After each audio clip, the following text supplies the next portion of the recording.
Bueno, les traigo otro tema a la mesa de discusión que tenemos todas las mañanas aquí en la radio, que es, por ejemplo, el tema por la reforma, ¿no? Por la reforma de la ley de glaciares, que encontró aquí en Mendoza, buscando en detalle, una reacción que más que técnica fue política.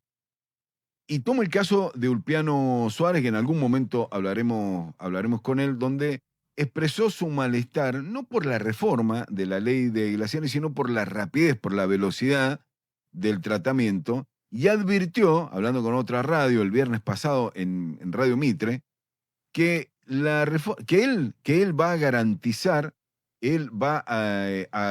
garantizar el cuidado de los glaciares, él va a garantizar el cuidado de los glaciares si se le da la oportunidad de convertirse en el próximo gobernador de la provincia. Vos decís, puede ser bastante que estamos hablando del 2027, che, ustedes se están adelantando los tiempos, no, la política ya está hablando del 2027, ¿no? A nivel nacional, a nivel local, no hay resultados económicos claros, y comienzan los movimientos de la política, bueno, yo seré el próximo, y todo el mundo se está más o menos midiendo el traje. En la provincia pasa lo mismo, pero no es el tema de esta charla. Lo que dijo Lulpeano, básicamente, la frase, en apariencia prudente, dice bastante más de lo que parece. No habla tanto de lo que puede pasar con el ambiente, entiendo yo, sino de lo que hoy le está pasando a la dirigencia y de cómo se empieza a tensar un límite muy sensible, reabriendo frentes que en los hechos parecían ya resueltos y que incluso pueden tener efectos no deseados cuando se busca visibilidad en la agenda. Esto la política no lo está viendo. Al contrario, mientras estamos hablando de esto, están cuestionando y están en su derecho esta mirada, ¿no? Por ejemplo, la reacción respecto de la reforma de la ley de glaciares. Porque mientras el debate público vuelve una vez más sobre los riesgos, los límites y las advertencias, algo de eso se ve en lo que dice Ulpiano, quizás especulando con esa posibilidad de encontrar un amplio de acción más importante cuando se vaya a jugar la gobernación. Más allá de todo esto, la realidad avanza por otro lado. PSJ, Cobre Mendocino en Uspallata ya tiene su declaración de impacto ambiental aprobada, la ley 7722 está vigente sin modificaciones. La semana pasada se lo planteábamos al abogado ambientalista Enrique Viale, ¿no? Donde él decía, ¿por qué han modificado la 7722? Bueno, no está modificada. Y todo el andamiaje institucional de la provincia, con todos sus bemoles, si querés, y sus controles, terminó habilitando el camino.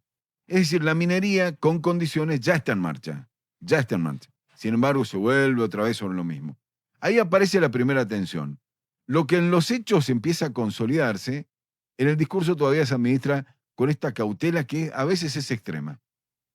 No por falta de información ni por ausencia de un andamiaje legal, sino por algo mucho más difícil de resolver, que es el costo político. El costo político. Hay sectores en la política, y probablemente sean los más, que todavía dudan en liderar el nuevo proceso de desarrollo económico que implicaría la minería a gran escala en la provincia. Ponerse decididamente al frente de eso, ¿no? Y en ese terreno se mueven y se miden todos los nombres que empiezan a asomar hacia el 2027. En el gobierno o en el oficialismo, desde Lulpiano Suárez y el Tadeo García Salazar, hay otros también, pero estos son los más importantes. Desde el peronismo, el intendente de Maipú, Matías Estebanato, Emir Félix, desde San Rafael, Anabel Fernández Agasti también, Flor de Stefani también, por nombrar algunos de los nombres potencialmente dispuestos a jugarse. Y desde el universo libertario ya lo tenemos a Luis Petri. Podría ser Correa Llano también, ¿no? ¿Por qué no? En todos los casos, todos tienen matices, pero aparece una misma constante. Nadie quiere quedar atrapado en una definición tajante. Hacé la prueba y preguntale. Sí, sí, yo apoyo, pero esto. El cálculo es comprensible. Durante años, la minería fue en Mendoza un sinónimo de conflicto, de movilizaciones y de mucho desgaste político. Y ese recuerdo quizás sigue operando, aun cuando el contexto fue cambiando y cambió. Hoy los sectores más activos en contra son minoritarios, minorías bulliciosas, pero conservan una alta capacidad de instalación pública. La semana pasada, por ejemplo, el agua como símbolo y como recurso sigue siendo el eje emocional de cualquier discusión y sobre ese terreno cualquier duda escala rápido. Pero la política tiene que ser responsable en torno a todo esto. El problema, y no jugar, el problema es que en ese juego la política corre detrás de una discusión que en parte ya fue saldada. No porque no existan riesgos, que los hay y deben ser controlados, sino porque los mecanismos para hacerlo están definidos. La discusión técnica sobre glaciares y ambiente periglaciar no es nueva, tampoco es improvisada, tampoco carente de regulación, le faltaban algunas cosas y sí había mucha indefinición. Hasta ahora tenía mucha indefinición. Sin embargo, reaparecen en clave de alarma todo este tema muchas veces alimentado por la información imprecisa y directamente errónea como la que manifestaba el abogado la semana pasada, que encuentra en la ambigüedad política un terreno muy fértil. Así se configura una escena conocida, pero es invertida. Ya no es la sociedad la que empuja el freno mientras la política acelera, sino al revés, una dirigencia que duda mientras los proyectos avanzan. El resultado es una narrativa fragmentada, donde lo que se habilita no termina de coincidir con todo lo que se dice. Mendoza, en este punto, enfrenta un dilema menos ambiental que político, necesita diversificar su matriz productiva. ¿Cuántas veces nos has escuchado hablar de esto? Necesita captar inversiones, generar empleo en un contexto económico exigente. La minería aparece como una de esas oportunidades, pero al mismo tiempo no logra construir un consenso político claro que le permita sostener esa agenda sin dudas, sin titubeos, sin aclaraciones defensivas.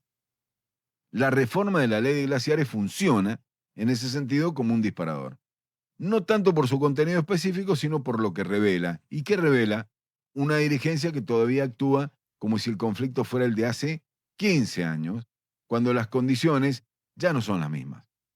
En ese contexto de dudas políticas y decisiones a medio camino, la economía vuelve a poner condiciones. Arrancábamos el programa hablando de economía, del bolsillo de los mendocinos y demás. Ahora, en esta semana, el martes, los economistas Gustavo Reyes y Jorge Day del Lieral van a volver a poner los ojos sobre la situación de la provincia en ese tradicional anuario que el instituto ofrece cada año, el Lieral. ¿Cómo le fue a la economía de Mendoza en el 2025? ¿Se recuperó? ¿Estuvo estancada o recesiva? ¿Fue pareja a lo largo del año? ¿Cuáles y qué rol jugaron los principales motores, ganadores y perdedores?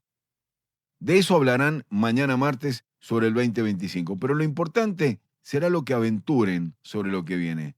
¿Qué podemos esperar para este año? ¿Cómo afecta la guerra de Irán?